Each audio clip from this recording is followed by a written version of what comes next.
I set the table carefully in Ethan's marble kitchen while the house hummed with silence. My hands moved slow and steady, like they always did when I made dinner. I had folded dumplings for 50 years, and each fold held a small hope. The chopsticks sounded soft on the porcelain bowl. I placed the teacup just so and smoothed the napkin. The apartment smelled of sesame oil and warm dough. I waited for footsteps that never came.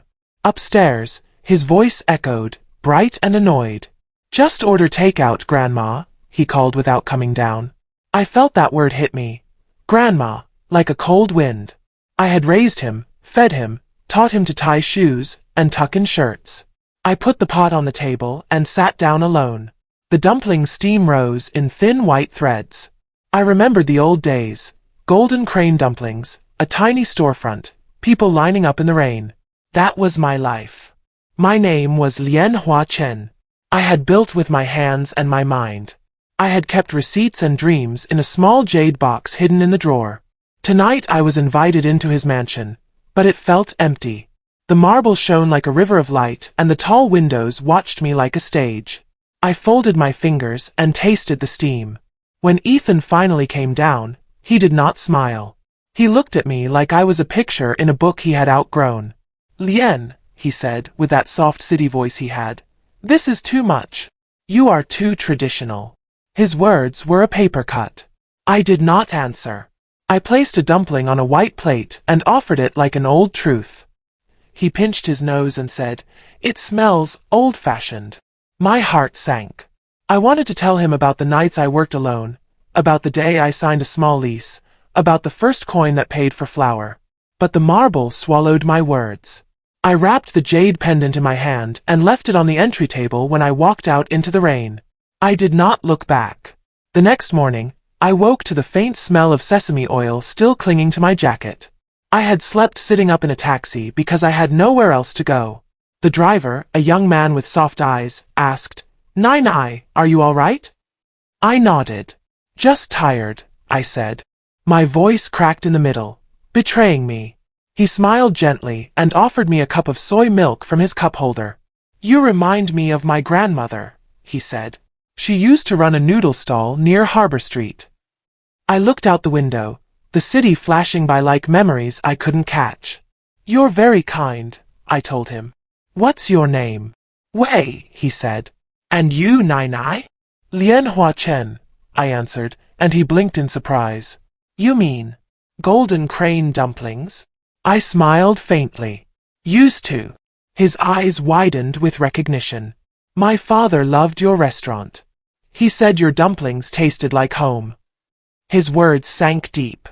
It had been years since anyone spoke of that shop with warmth. The taxi stopped near Chinatown, and I paid him with the last of the cash I had in my purse. "Keep it," he said quickly. "You gave my family a taste of comfort once. Let me repay that." I wanted to refuse, but my pride was already bruised enough. I accepted with a nod. As the rain began again, I stood under the red awning of a herbal shop, suitcase at my feet, wondering where to go next. The sign above the door was faded gold. Heavenly Remedies. The owner, a woman with gray streaks in her hair, peeked out. "Need a room?" she asked. "There's one upstairs, cheap, but quiet." I hesitated, then smiled. Quiet sounds good. The stairs creaked beneath my feet. The room smelled of incense and old spices. From the window, I could see the lanterns swinging in the fog. I sat on the bed, folded my hands, and whispered, "He says I should be in a home for the aged. Perhaps this will do for now."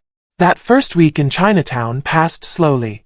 I woke at dawn to the sound of carts rolling over wet pavement and vendors shouting prices for fish and ginger. The world outside smelled like soy sauce and rain. I visited the market each morning, not because I needed much, but because it reminded me I still belonged somewhere.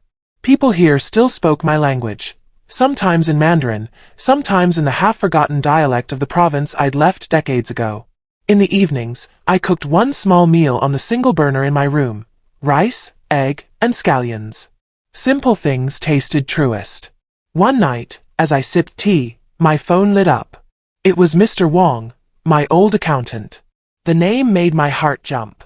I hesitated before answering. I wasn't ready to be Madame Lien again. After a few rings, I let it go to voicemail. His message was brief. Madame Lien, are you still handling the Hong Kong accounts? There's movement in Phoenix Fund. I looked at the phone in silence.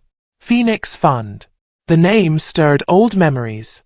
My husband had built that fund before he died, telling me it would be the family's safety net.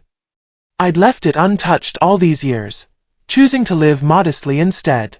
I opened my small ledger book from the suitcase, still wrapped in red cloth, and traced the faded ink. The numbers were old, but they whispered possibilities. Not yet, I whispered back. I wasn't ready.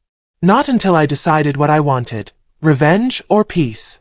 Outside, I could hear firecrackers from a wedding celebration. Laughter echoed down the alley. I thought of Ethan's voice that night. Sharp, careless, young. Too traditional.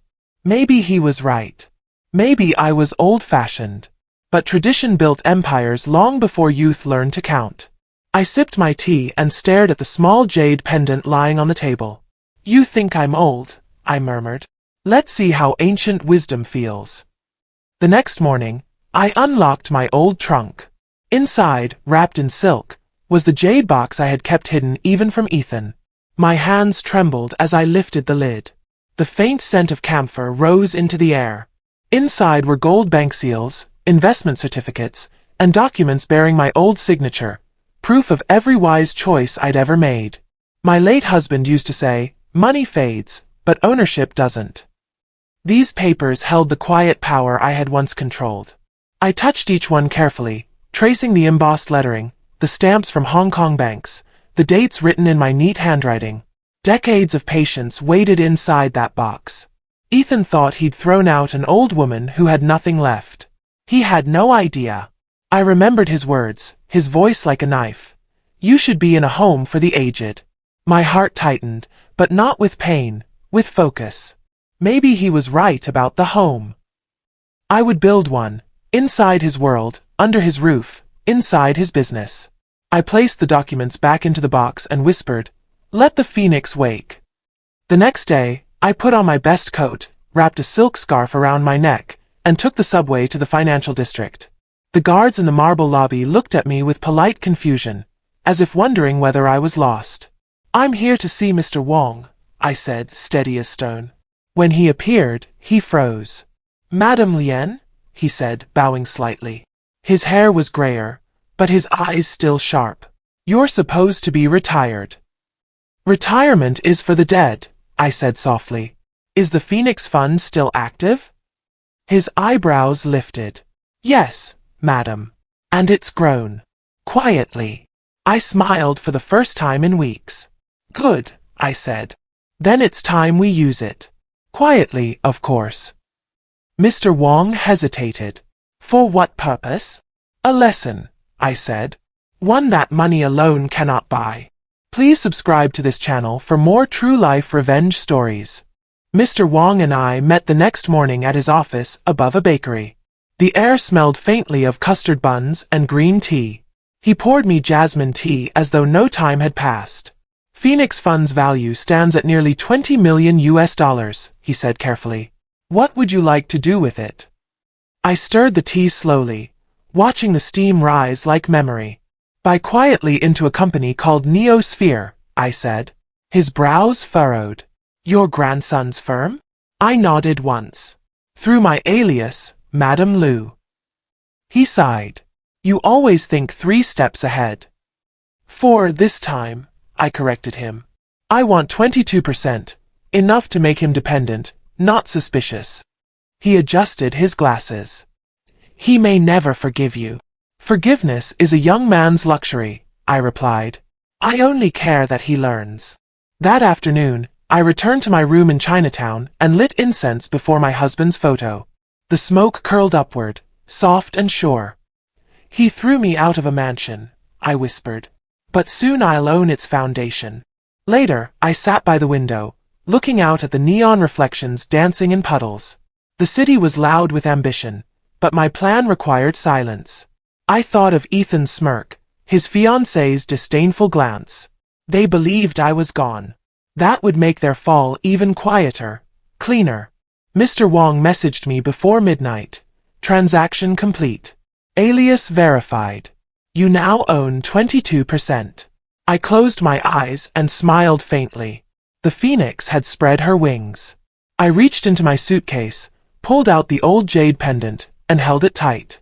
It felt cool and strong against my palm. You wanted me in a home, I whispered to the night. And now, my dear boy, I am home, inside your empire. After the transaction, I moved slowly and quietly like a cat hunting in the dark. I walked the streets of the financial district and watched the towers glitter. I had money again, quiet money, and I knew how to use it. I called Mr. Wong and asked him to introduce me to a young executive who could be a clean face for my plans.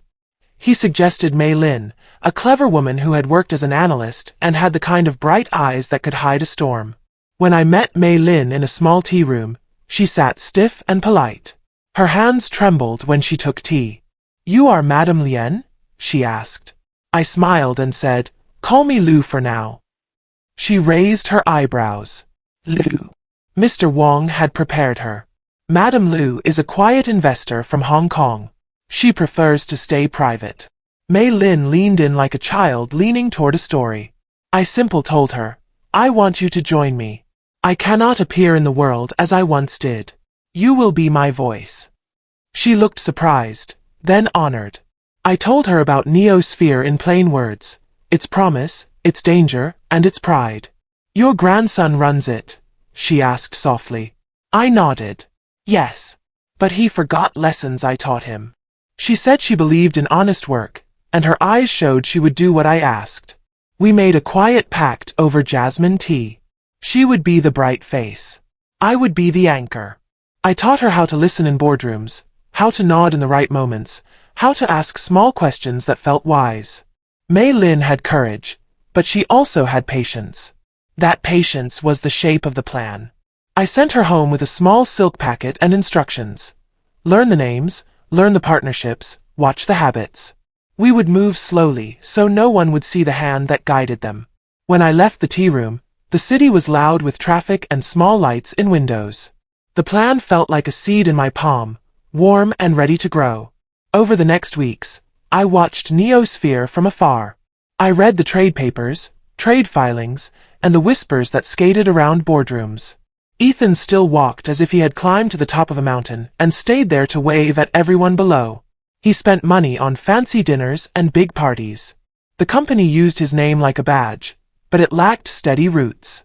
I told Mei Lin to attend small meetings and learn the soft places where decisions lived. She emailed me reports with careful notes. She wrote about the men who laughed loudest at meetings and the women who kept silent because they thought their words didn't matter. We bought small shares through hidden channels and shell names. Then more, then more. Mr. Wong handled the paperwork with old, calm hands. He liked that I moved like a tide, slow but powerful. One night, I read a headline that made me smile thinly. Neosphere seeks fresh capital after Q2 slump. Ethan's face was on the paper, and his eyes looked tired. The board asked him to explain missed targets. I made sure Mei Lin was in the room when the directors next met. She spoke softly about steady growth and careful spending. The directors listened because her tone sounded like experience. Slowly, people started to mention Madame Lu as someone with patience and an eye for value. Ethan still did not know his grandmother sat behind the scenes. When he talked with friends, he told them, "We have an anonymous investor who saved us from a bad quarter." He did not know the sort of woman who had once folded dumplings and balanced ledgers. He did not know I had learned to count years the way others counted coins. I folded my hands around my tea and thought of the jade pendant I kept by my nightlight. The city hummed below, but the plan hummed louder in my chest. The ripple turned into a current. Neosphere's partners started calling for Madame Lu to weigh in on choices. The board saw her reports, written through Mei Lin's careful hands, and began to listen. I did not rush them. I liked to watch how pride fell from a man who thought he could never stumble. One afternoon, I received a note from Mei Lin. "We have a leave of absence request from the CFO. He is not well. The board is nervous." I smiled and wrote back a short sentence. "Offer help. Hold seats close." Mei Lin called later and said, "They are panicking, Madam Lu. Ethan is making wild choices to show strength. He is burning cash." I told her to keep calm. "When a man feels small, he spends to feel big," I said. "Let him show off until the room empties." The dominoes started to fall. A supplier threatened to cut lines if invoices were not paid in time. A client delayed a contract. The market smelled the weakness. I watched market charts like a woman listening to an old friend's pulse. The board called a special meeting. They wanted a stabilizing hand. Mei Lin, now trusted and quiet, stepped up and suggested a restructuring plan that sounded sensible and kind. The board agreed because she spoke with a voice that did not panic. She proposed bringing an investor to the table who could fund the gap while the company restructured. I was that investor. The directors signed papers without asking questions about where the money came from. I had set the stage so they would take the help willingly. Ethan still smiled on the outside. He did not know his empire had become knitted to my name. That night, his company moved closer to my net. I sat in my small room above the herbal shop and thought of the dumpling dough on my hands years ago. I felt the swirl of time, how the small things we do are the quiet links that hold big things together. The first time I heard Ethan speak directly to Madame Lu was strange and small. He sat in a glass box of a conference room and talked to a camera screen. He did not know the face he saw as his savior was a woman who had slept on a taxi seat the week before. Mei Lin dialed in and listened while I watched the live feed in my kitchen with the kettle boiling. Ethan spoke with that easy charm and the smooth words of someone who had learned to win over dinner guests. "We are in a tough patch," he said. "We need partners who understand vision." The board nodded behind him because they thought he had planned it all. Then the screen lit with a voice that sounded careful and patient. I had learned to make my voice calm. I had learned to sound like a chair that supports a heavy room. "Mr. Chen," I said on the call, using my alias. "Vision without roots can be lost. I believe in steady growth. I would like to offer terms that keep your company whole." His eyebrows lifted. He did not know who spoke to him. He smiled and said, "Madam Lu, your terms are kind and generous. We are grateful." I spoke little. I wanted him to feel the hand of support without seeing the fingers that held it. After the meeting, his partners praised the wisdom of the anonymous investor. They called her a guardian angel. I brewed a cup of tea and felt the city night press close against the window. The plan moved like a chess game.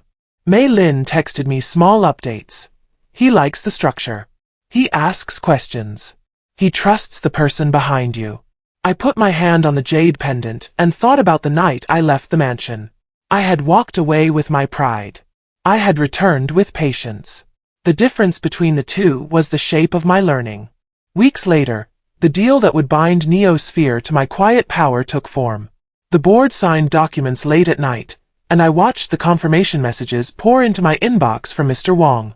Shares transferred. Control increased. The numbers were neat and final. I had not wanted to humiliate Ethan with public fury. I wanted something quieter, a restructuring that would make him dependent on people who remembered respect. He signed the contract that allowed my alias to remain anonymous for a time. I had given the condition, remain anonymous until the company stabilized. It was small and clever. He believed the anonymity showed trust. He did not realize that trust can mask a lesson. At home, he toasted the mysterious investor at a party with his friends. Glasses clinked. He raised his cup and said, "Here's to the stranger who saved us." They cheered and took photos. I watched from the shadows of the city, in a tiny room filled with incense and old papers. Mei Lin had become the polite face, and I had become the steady hand. I felt neither triumph nor hatred. I felt something older, balance. The seed I planted had become a root. I had tricked no one. I had used the skill of a life spent keeping books and feeding people. As the city gleamed, I folded my hands and whispered to the night, "You will learn. You will remember." The plan had begun. The next steps would be quiet and deliberate, like steam rising from a pot of perfectly made dumplings. Ethan's pride returned faster than his common sense. Once the company's numbers steadied, he started acting like the storm had never touched him. Magazines called him the young visionary who revived Neosphere. I read those words while sipping green tea, feeling the bitter edge beneath the sweetness. Mei Lin sent me weekly reports. He's spending again, she said. New cars, new penthouse, new fiancé. He believes the crisis is over. I smiled faintly. The crisis has only just begun, I told her. The next time I saw a photograph of him, he was posing beside his fiancée, Lily, a woman with a diamond laugh and no patience for humility. The press called them a power couple. I called them a lesson waiting to unfold. At board meetings, Ethan spoke like a performer, quoting Western business books and mocking old-fashioned ways. Our mysterious investor believes in innovation, he boasted. We're leaving the past behind. He didn't know the past was listening. I decided it was time to move into phase 2. I told Mr. Wong to begin quiet mergers through subsidiaries, each one increasing my ownership without public notice. Mei Lin raised an eyebrow when I explained it.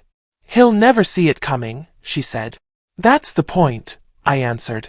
Arrogance never looks down. It only looks at mirrors. That night, I stood by my window and watched the lights flicker in the distance. I thought of Ethan as a boy, sitting at my table, flour on his cheeks, folding dumplings badly but laughing loudly. My heart softened for a moment, then hardened again. I didn't want to destroy him. I wanted him to understand that respect feeds more than food ever could. You'll learn, child, I whispered. And when you do, it won't be my tears that fall. The first public sign of trouble came quietly, like wind before rain. A journalist from the Business Ledger called Neosphere's office, asking questions about ethics in their overseas operations. Mei Lin forwarded the email to me. Should we respond? She asked. No, I said. Let him squirm. The market needs to taste uncertainty. Ethan panicked. He called emergency meetings, shouted at employees, and blamed his PR manager. When the article finally published, it mentioned Neosphere's mysterious investor as a stabilizing force. The irony made me laugh. Ethan told reporters that he had the investor's full confidence. He didn't know that confidence had already shifted. I met Mei Lin at a small tea house in Chinatown. The air smelled of jasmine and roasted rice. She looked nervous. Are you sure you want to keep going? She asked. He's your blood. I stirred my tea slowly.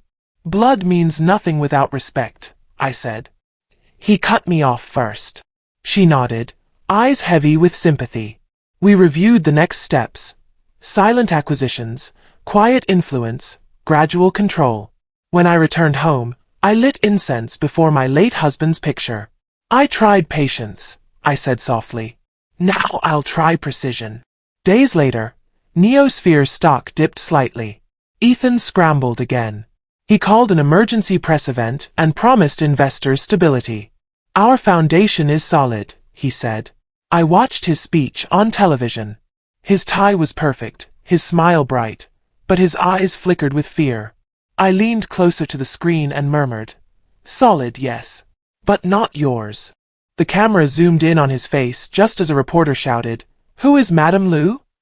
He laughed nervously. A friend, he said. I smiled. Not quite, I thought. The time for friendship had passed. The time for reckoning had begun. The boardroom coup took 3 months to arrange and 5 minutes to execute. Mei Lin sat quietly at the long table while Ethan paced in front of the projector. He was pitching another high-risk expansion. More debt, more glory. The directors looked uneasy. When he finished, silence filled the room. Then one of the older directors cleared his throat. Before we continue, he said, Madame Liu has filed a motion for leadership review. Ethan froze. What motion? She holds controlling interest now, the director replied. Ethan blinked, confused. That's impossible. But it wasn't. Through mergers and silent purchases, I now owned 45% of Neosphere. The papers were already signed. Mei Lin remained calm as chaos erupted. Ethan demanded to see the records. The lawyer, pale and trembling, slid a folder across the table. She controls the board, he whispered. Ethan's face went white. His fiancée, seated beside him, shifted uncomfortably. You said you knew her, she hissed. He didn't answer. Meanwhile, I sat miles away, sipping tea, watching a live feed Mei Lin had arranged. Ethan's voice cracked as he shouted. Who is she? He demanded. One partner muttered, maybe an old witch with too much money. I chuckled softly. Not wrong, I murmured. When the meeting ended, Ethan stormed out, slamming the door so hard it rattled the frame. Mei Lin called me immediately after. It's done, she said. He's furious. Good, I replied. Anger is just the first step toward understanding. I placed my cup down carefully, feeling the porcelain's warmth. My hands didn't shake. The boy who once mocked my dumplings now sat inside a trap built from the same patience that made them. I closed my eyes and whispered, Now, child, we begin. The gala invitation arrived 2 weeks later. A thick white envelope embossed with gold lettering. Neosphere Annual Investor Gala. Inside, Ethan's signature. To our loyal supporters, it read, especially Madame Lu. I laughed aloud, the sound sharp in my small apartment. He wanted to meet me. He thought a handshake could solve the problem. I set the envelope beside my teapot and smiled. So he wishes to meet his savior, I said. Mr. Wong raised an eyebrow when I told him. Will you go? He asked. Yes, I said. Every story deserves its ending. That week, I visited a tailor in Chinatown. She measured me for a jade green cheongsam embroidered with silver cranes.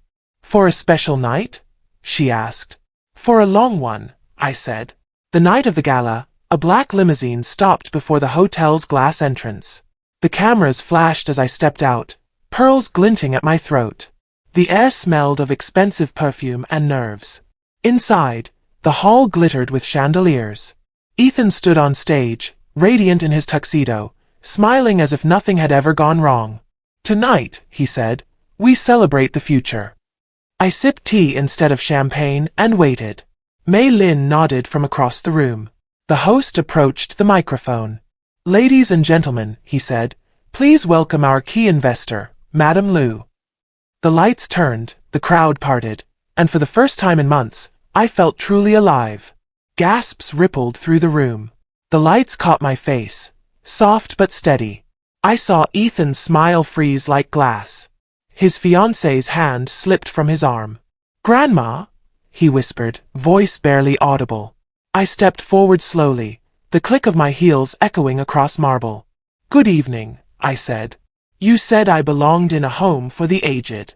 Yet here I am, in the home you live in, the business that feeds you, all under my name. Laughter and murmurs spread like wind through dry leaves. Reporters leaned forward. Ethan's face turned pale, then red. This isn't funny, he stammered. You're not her. Check the paperwork, I replied calmly. The host looked confused but respectful. Mrs. Lien Hua Chen, he said, also known as Madame Lu.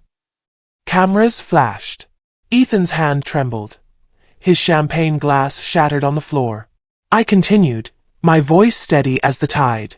You told me I was too traditional, I said. You mocked my values. But tradition built this company's rescue, and wisdom paid for your dreams. The room fell silent. Ethan sank into a chair, face in his hands. Grandma, please, he whispered. Not here. I tilted my head. Respect is learned where it is lost. He looked up, eyes wet, but I felt no satisfaction, only clarity. I turned to the press. Effective tonight, I said, Neosphere Holdings belongs entirely to me. My lawyers will confirm the transfer. Gasps again. Ethan's fiancée grabbed her purse. I didn't sign up for this, she hissed, walking out. Ethan reached for me, desperate. Please, he said. I met his eyes one last time. Call me Madame Lu. And then I walked away, my heels sharp as truth. I left the gala to the sound of cameras flashing and whispers chasing behind me. The limousine door shut, and the noise faded into silence. I leaned back, closed my eyes, and exhaled years of pain. The driver glanced at me through the mirror. Big night, ma'am? He asked gently. I smiled faintly. A necessary one. When I returned to Chinatown, The air smelled of incense and rain. I hung my cheongsam carefully, its jade silk shimmering under the dim light. I thought I would feel victory, but instead I felt peace. Cold, clean peace. The next morning, headlines blazed, mystery investor revealed, grandmother ousts tech heir. Photos showed Ethan's frozen face beside mine. Reporters called it poetic justice. I called it balance. Ethan tried to call me that afternoon. I let the phone ring. Later, Mr. Wong informed me that the legal transfer was complete. Neosphere was now mine. Every share, every dollar, every decision. I gathered the documents and placed them in my jade box. It felt fitting that the empire I once built with my hands now fit back inside one. That evening, I walked through Chinatown quietly. People nodded at me, whispers following like small shadows. She did it. She taught him. At a noodle stall, an old man smiled and said, "Madam Lien, you always were a fighter." I smiled back. Fighters only win if they stay patient, I said. When I returned home, I lit incense again before my husband's photo. It's done, I told him. He fell, but maybe he'll rise again, wiser. Outside, thunder rolled across the city. Somewhere uptown, I imagined Ethan sitting alone in his glass apartment, surrounded by the silence of money that no longer belonged to him. I poured myself tea and watched the steam twist upward like forgiveness I hadn't yet decided to give. Ethan's world collapsed in slow motion. His friends stopped calling, his fiancée blocked him, and his investors turned their faces away. Newspapers praised me as the Phoenix grandmother, but I cared little for fame. I had work to do. I visited Neosphere's headquarters 1 week later. The lobby guard straightened when I entered, unsure whether to bow or salute. "Madam Chin," one stammered. "Madam Lu," I corrected softly. The elevator ride to the top floor felt endless. When the doors opened, Ethan was there, suit rumpled, eyes hollow. "You came," he said. "This is still your company," I replied. "I thought it was ours," he said bitterly. "It was. Until you forgot who taught you to build." We walked through the office quietly. Desks were empty. The air smelled of burnt coffee and lost pride. I stopped by the glass window overlooking the skyline. "You know," I said, "these towers remind me of dumplings." He blinked. "Dumplings? They look perfect from the outside, but if the fold breaks, everything falls apart." He looked down, ashamed. "I never meant to hurt you. But you did." I handed him a folder. Inside are contracts for restructuring. "You'll work under a new CEO, Mei Lin." His eyes widened. "You're demoting me?" "No," I said. "I'm saving you from yourself." He took the folder but didn't open it. "You really planned all this?" I met his eyes. "No, Ethan. You did, when you told me to leave my home." For the first time, he said nothing. I left him standing by the window, holding the papers that would rebuild or bury him. The elevator doors closed behind me, and I felt the faintest sting of pity, but it was not enough to turn back.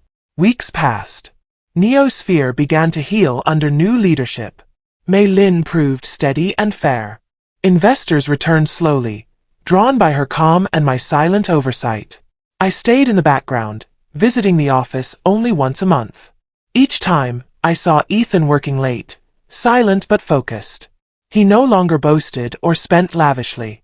He wore simple suits and ate noodles from the cafeteria like everyone else. Pride had left him, replaced by humility. I watched from afar, saying nothing. One evening, Mei Lin came to my apartment for tea. "He's changed," she said. "He stays after everyone leaves. He even cleans his desk before going home." I nodded. Pain teaches better than lectures. "Do you forgive him?" she asked. I stirred my tea slowly. Forgiveness isn't a gift. It's a stage. He's still walking toward it. Later that night, I couldn't sleep. I sat by the window, the city glowing below. I remembered his laughter as a child, his little hands dusted in flour, his joy when he made his first perfect fold. Somewhere inside that man, the boy still lived. Maybe this fall had woken him. The next morning, I visited the old Golden Crane storefront, long since shuttered. The walls smelled faintly of soy and memory. I ran my hand along the counter where he used to sit swinging his legs. Everything circles back, I murmured. The shop had built him, and pride had nearly destroyed him. Now humility would rebuild him. I locked the door and smiled. Perhaps the phoenix rises twice. Months later, I decided to sell Ethan's mansion. Reporters called it a symbolic act of closure. I didn't correct them. The money went directly into a new project, the Golden Crane Community Kitchen, a space for young cooks in Chinatown to learn and work. Respect is served fresh, the sign read, the same words that once hung above my first shop. The day it opened, the street filled with laughter and music. I handed out dumplings to children who didn't know my name but smiled just the same. As I ladled soup, I caught sight of Ethan standing across the street. He wore a simple shirt, no tie, no arrogance. He waited until the crowd thinned, then approached slowly. "Grandma," he said softly. I didn't answer right away. "You look thinner," I said finally. "Hard work," he replied. "Good," I said. He reached into his pocket and pulled out the jade pendant I'd left behind in his house. "I kept it," he said, voice trembling. "I didn't deserve it before. I took it gently. Do you now?" He looked at me, eyes full of quiet remorse. "Not yet," he said honestly. "But I want to." I studied him for a long moment, then nodded. "Then come tomorrow," I said. "We start early." He frowned. "Start what?" I smiled faintly. "Your first shift." His eyes widened. "You want me to work here?" "No," I said. "I want you to learn here." He bowed his head. "Yes, Grandma." For the first time in years, the words sounded like music. The next morning, Ethan arrived before sunrise. The kitchen smelled of flour and garlic. I handed him an apron and said, "You'll start with dough." He looked uncertain but didn't argue. 4 hours, he kneaded and rolled, hands clumsy, shoulders stiff. I said little. Only when the first batch broke open in the steamer did I speak. "When you can make one that holds without tearing," I said, "you may hold respect again." He nodded silently. Days passed. His fingers toughened, his folds steadied, his pride softened. The other cooks teased him kindly. "You're getting better, boss," they said. He only smiled. One evening, as I locked up, I found him cleaning the counters. "You should rest," I said. "I owe you this," he answered. His tone was sincere. Later, as I sat by the window of my apartment, I thought about the strange shape of justice. I had not destroyed him. I had remade him. Forgiveness had become its own revenge.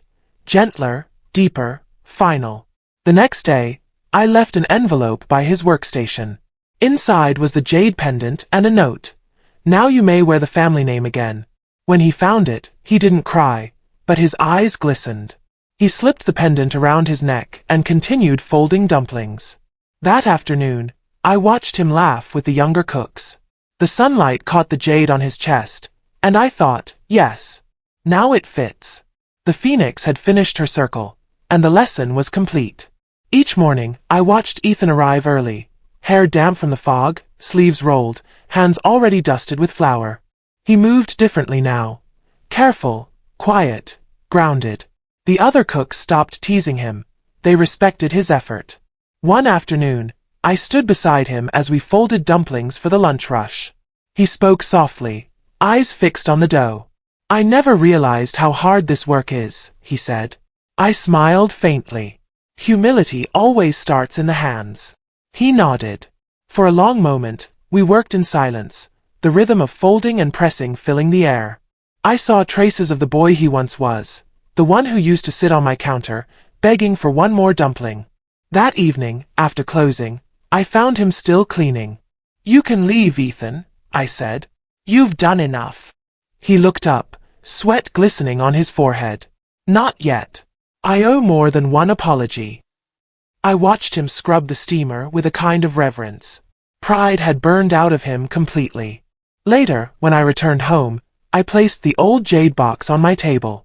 Inside were the documents, the seals, the wealth that had once defined my power. But for the first time, I felt no need to open it. My power no longer came from numbers or signatures. It lived in that small shop, in the sight of my grandson learning patience one dumpling at a time. As I blew out my candle, I whispered to the night, "Perhaps this is what legacy truly means." The weeks flowed into months.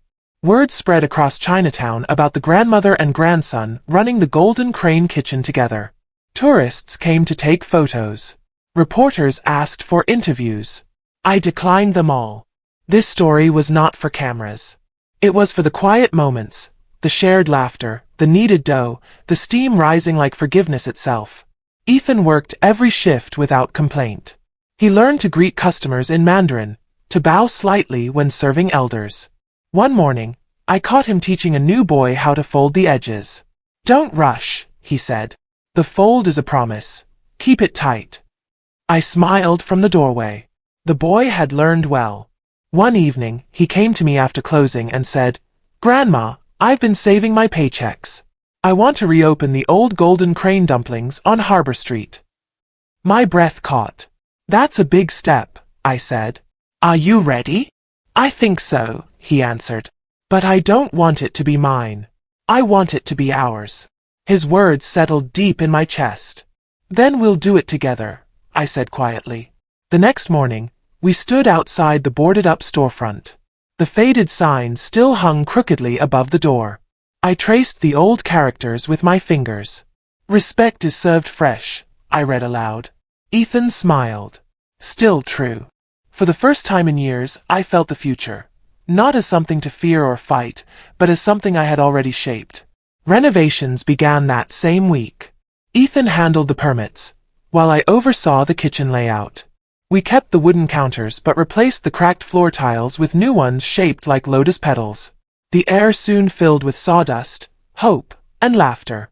Each evening, we ate dinner on overturned buckets, rice, dumplings, and tea. "It feels like starting over," Ethan said one night. "No," I replied. "It feels like continuing." On opening day, red ribbons fluttered above the door, and lanterns swung gently in the breeze. A line stretched down the street, old customers, curious newcomers, and even a few former investors who once bowed only to money. When I stepped behind the counter, the crowd clapped. "Welcome back, Madame Lien," someone shouted. I laughed softly.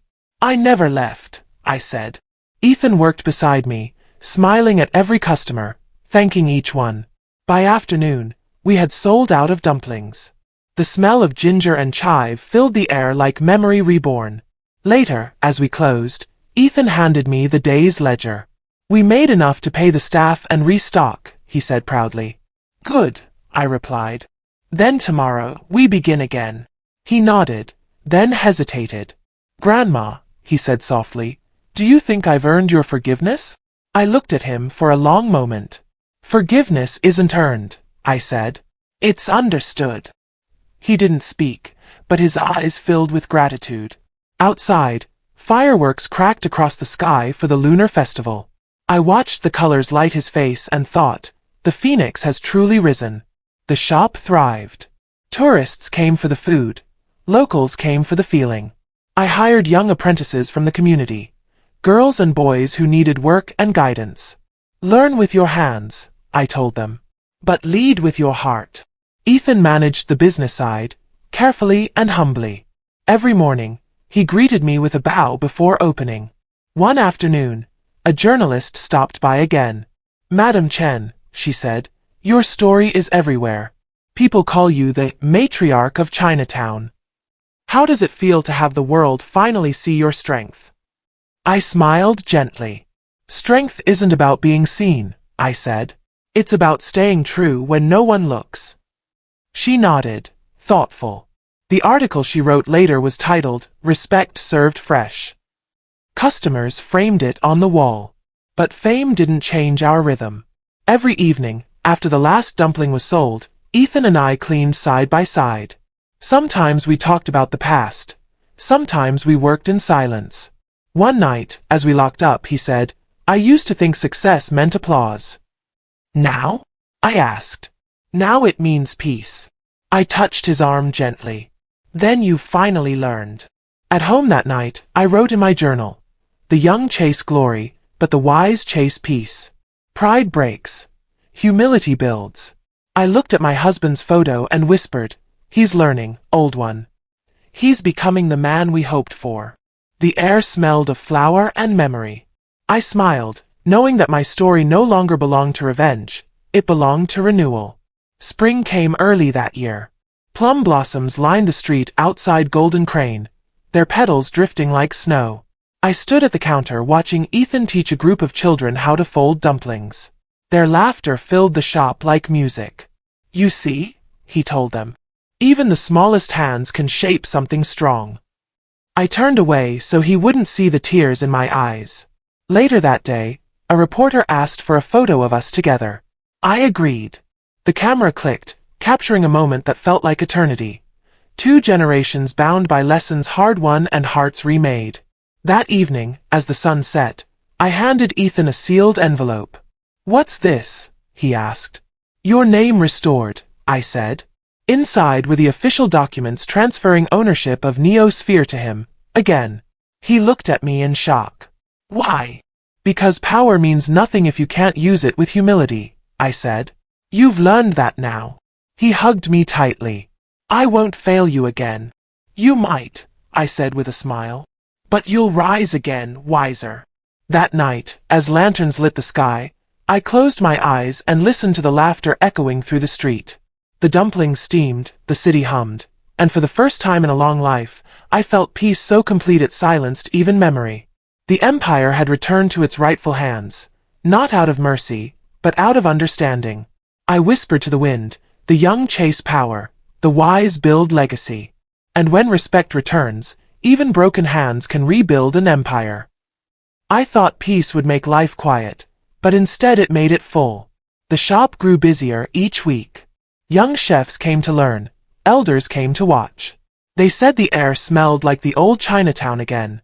Ethan worked with steady hands, greeting everyone warmly. Sometimes I caught him wiping the counter the same way I used to. Each evening, we closed the shutters together, the wooden boards creaking like an old song. One night, after the rush, he asked, "Grandma, do you ever miss the mansion?" I shook my head. A house is just walls. A home is the sound of people eating your food. He smiled, understanding.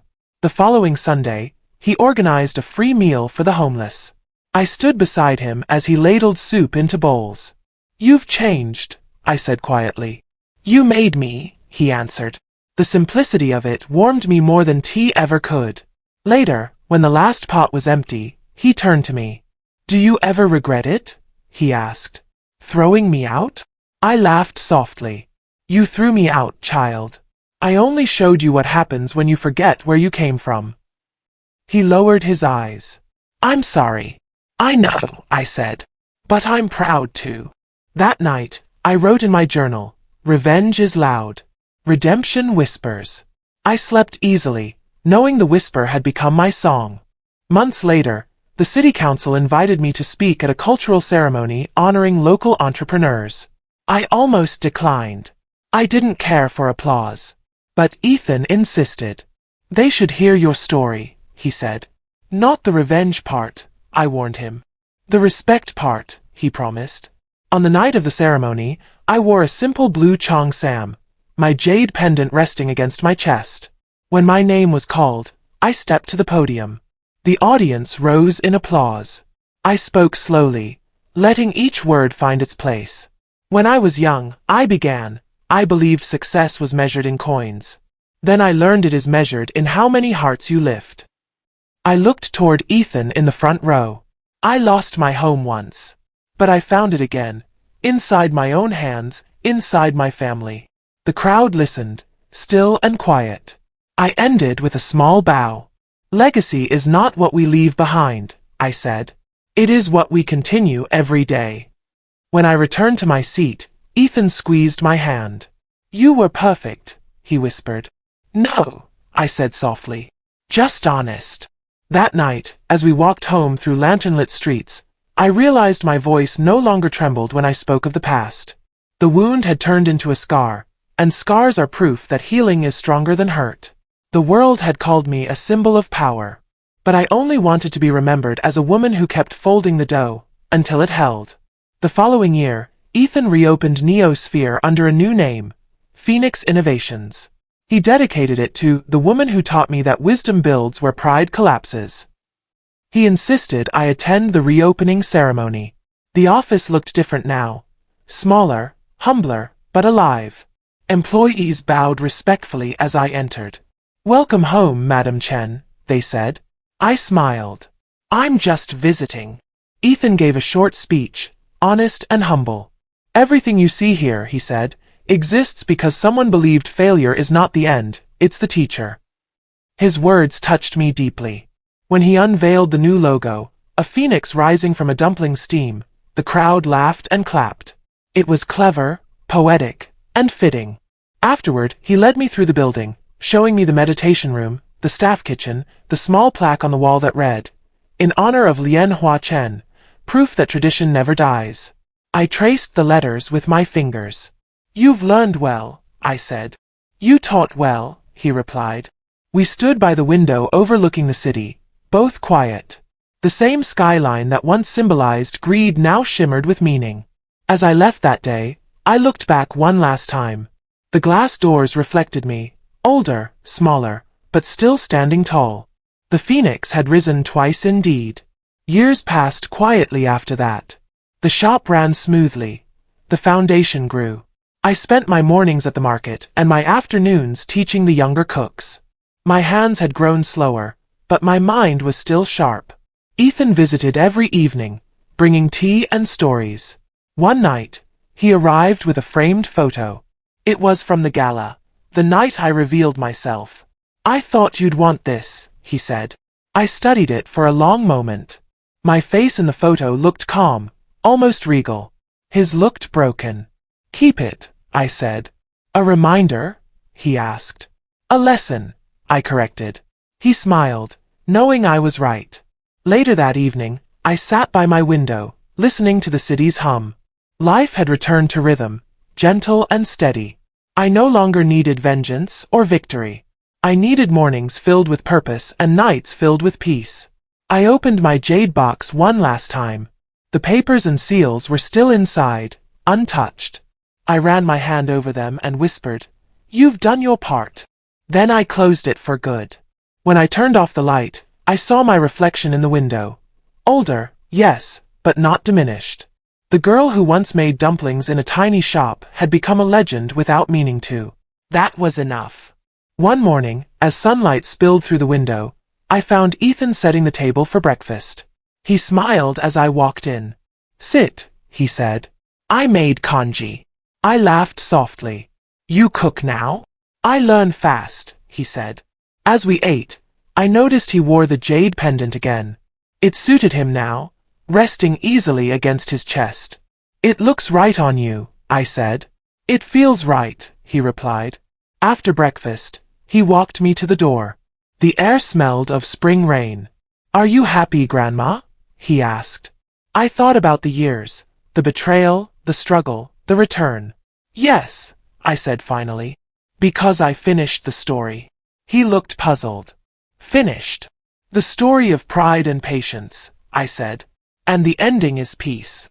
He smiled, eyes bright. "Then it's a good story." I touched his cheek. "The best kind, the kind that teaches." As I walked toward the market, the city buzzed with life. I passed people eating dumplings, laughing, living. No one knew my name, and that was fine. The world didn't need to. My legacy was already written in every fold of dough, every lesson passed on. When I looked up, I saw a sign for the golden crane glowing softly through the morning mist. Beneath it, Ethan waved from the doorway. I waved back and whispered, "Yes, child. Respect is served fresh, and always will be." As the years passed, the rhythm of life grew softer. My steps slowed, but my heart stayed busy. Each morning, I arrived at the shop just after sunrise. The apprentices would already be there, laughing, dusted in flour. Ethan greeted each one by name, calling them Xiao Pang Yu, little friends. Watching him filled me with quiet pride. He had become a man others trusted, a leader with humility instead of hunger.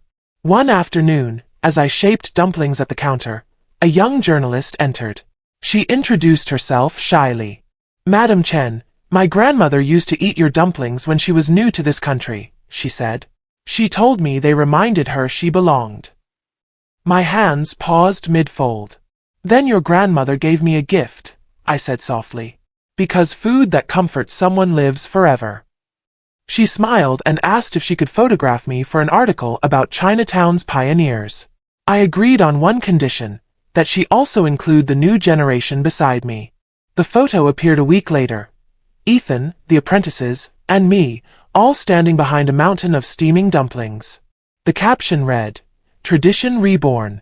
When I saw it, I felt something inside me settle. That night, Ethan brought home extra flowers for my altar. "For Grandpa," he said. He would have been proud. I looked at the glowing photo on my table and thought, so am I. The journey that began in betrayal had ended in belonging. The anger that once lived in my chest had melted into gratitude. I had set out to teach him respect, but somewhere along the way, I had learned peace. Winter arrived early that year. The wind swept through the streets like a restless spirit, carrying the smell of roasted chestnuts and snow. I watched customers hurry in from the cold, shaking off their coats, smiling when they tasted warmth in each bite. Business thrived, but I began to tire easily. One afternoon, Ethan noticed me rubbing my wrists. "Take a seat, Grandma," he said gently. "I'll finish the batch." I started to protest, but he was already folding with skill and grace. His hands were steady, precise, like mine once were. I sat quietly, watching him work. Each dumpling looked perfect, its folds neat and strong. My eyes stung, not from pain but from pride. Later that night, I sat by the window, the city lights flickering like candles. I thought about how strange life was. Years ago, I had whispered to the night that he would learn respect. Now he was the one teaching others. The next morning, Ethan brought me breakfast in bed. "You're resting today," he said firmly. "Doctor's orders." I laughed. "When did you become so bossy?" "When you stopped needing to be," he answered. I looked at him and realized the torch had already passed. The next day, I stayed home and wrote a final journal entry. "Wisdom is not age. It is patience ripened by pain. When love returns in humility, revenge loses its meaning." I closed the notebook and smiled. Outside, the first snowflakes fell on Chinatown's roofs, soft and endless. The snow stayed for weeks, painting the city white. I rarely left my apartment except to visit the shop on quiet afternoons. Ethan would fuss over me, wrapping my scarf tighter, guiding me to the warmest chair.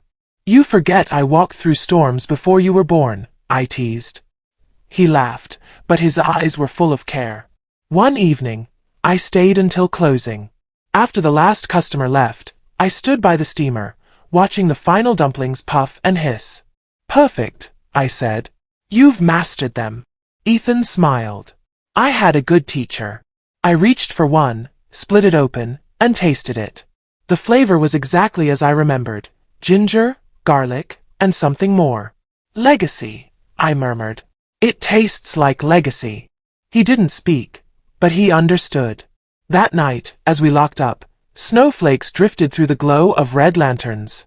The world felt soft and kind. At home, I lit incense for my husband and whispered, "The lesson is complete." My body felt heavier these days, but my spirit lightened. I spent the evening reading old letters, smiling at the memories. I thought of the mansion, the jade box, the anger that once ruled my heart. None of it mattered anymore. What mattered was this: Ethan had returned to himself, and in doing so, he had returned to me.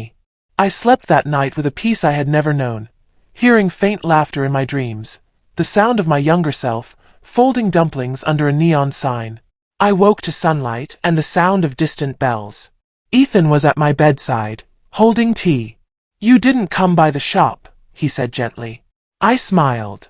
I was dreaming of it. He set the cup down, eyes worried. "You need to rest, Grandma." "I've rested enough," I said. "It's time to see the world again."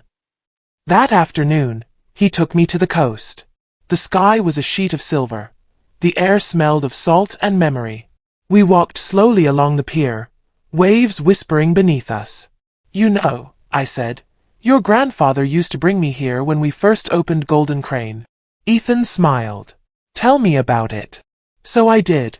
How we sold dumplings from a tiny stall, how customers lined up in the rain, how laughter echoed louder than hunger. He listened, really listened, not like a child but like an equal. When the sun dipped low, I handed him the jade pendant. "Keep it," I said. "I already have one," he joked. "No," I said softly. "This one is for the day when you teach your own child what respect means." He looked out at the sea, eyes glistening. "You've forgiven me," he said. "Long ago," I answered. "Forgiveness isn't forgetting, it's remembering without the fire." We watched the waves together until the light faded. I felt my heart quiet, steady, full. "Grandma," he said softly. "Yes. Thank you for everything." I smiled. "No, child. Thank you for learning." The sea wind carried our words away, and I knew they would never be lost. The next morning, I woke early and opened the window.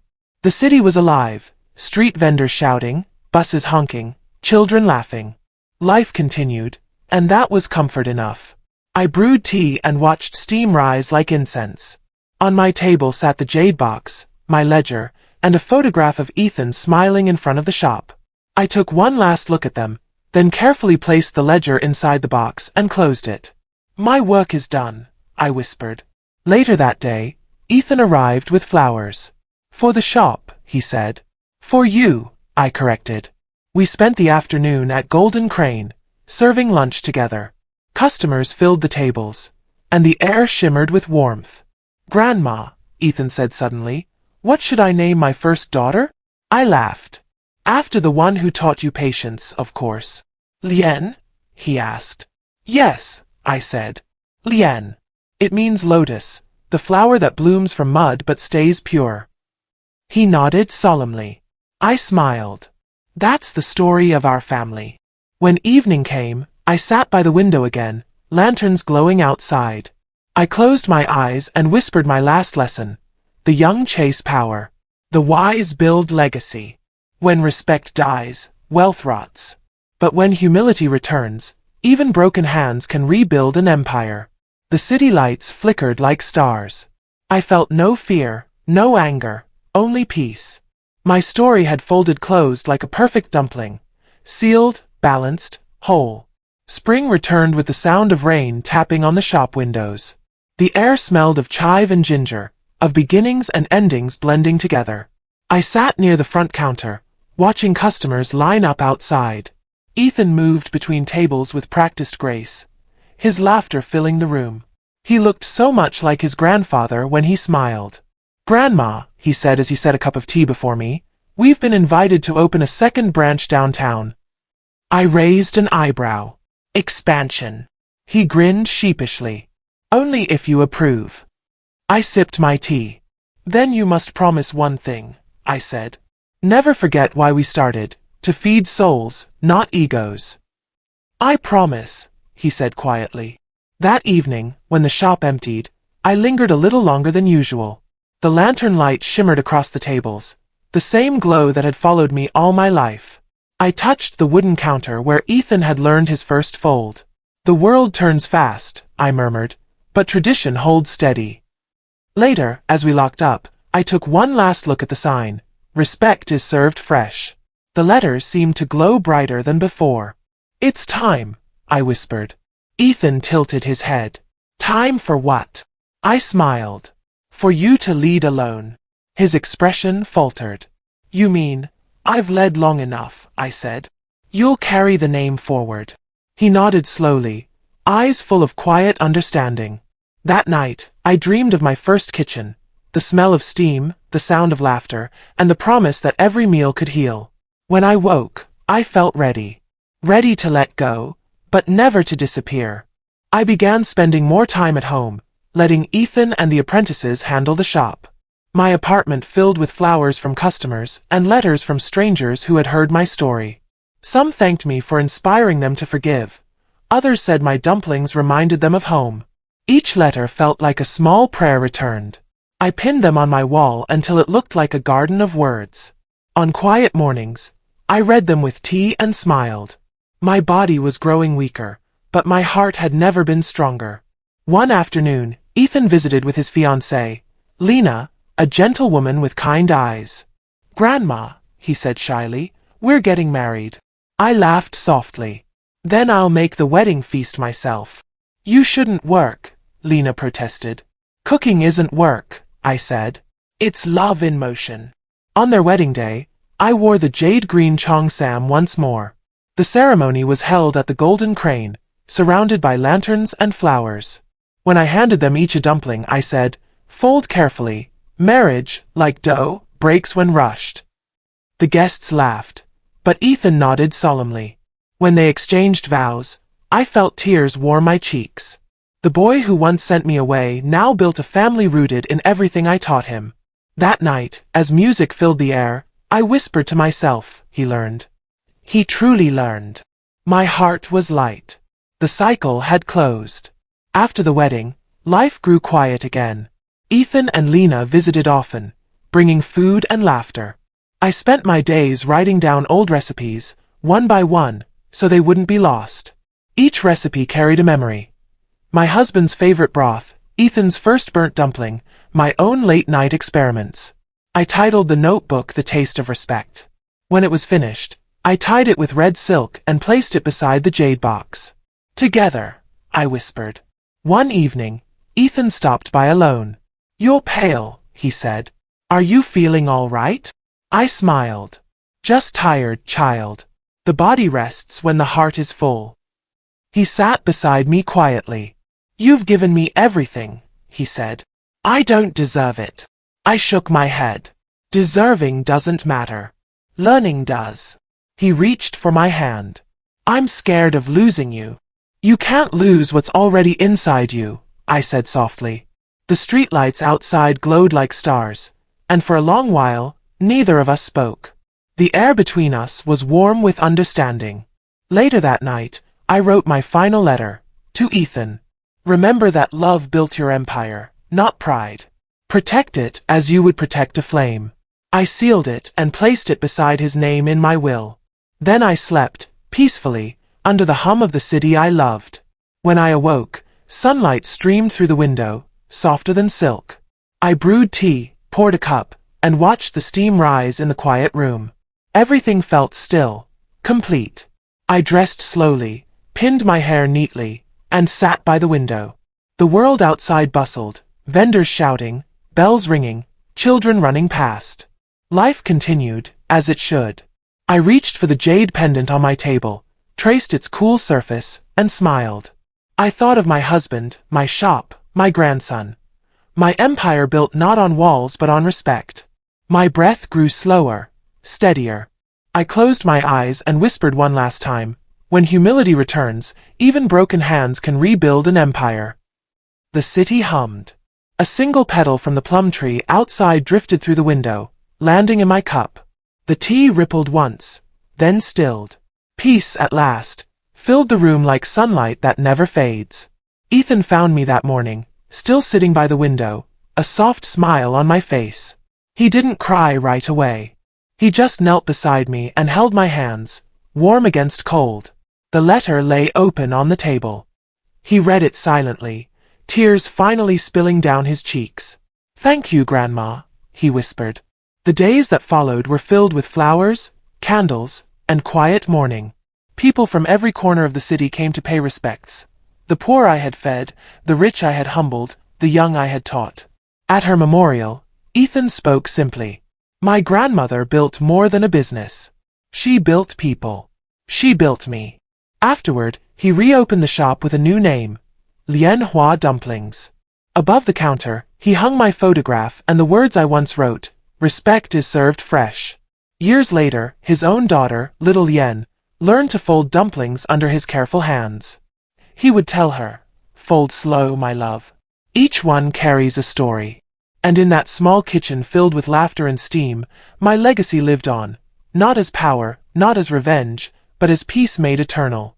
Because in the end, every empire fades. But the lessons we fold into others, they never die. Thanks for watching. Please subscribe to this channel for more thrilling true life revenge stories.